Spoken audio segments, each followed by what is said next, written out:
There are a lot of people sitting out there with generational wealth who don't even know it. How do I know this to be true? Because there are a lot of people who have family property that no one is using that holds a lot of value, and the family isn't aware of what it could do for them.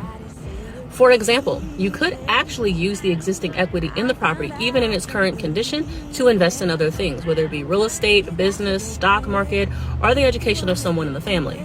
You could also use that equity for down payment for people in the family, for their own homes. There's also the option of very simply selling as it is and collecting a profit, or having renovations or updates done and collecting an even bigger profit on that property. And perhaps you're saying, well, I don't really have time to deal with contractors and getting the work done. Well, I've got a solution for you. My brokerage actually has a partnership with a program that will provide the renovations and the updates at no cost to you until you sell. You'll very simply pay for the updates that you've already agreed to ahead of time from the portion of the profit, and then you collect the remaining profit.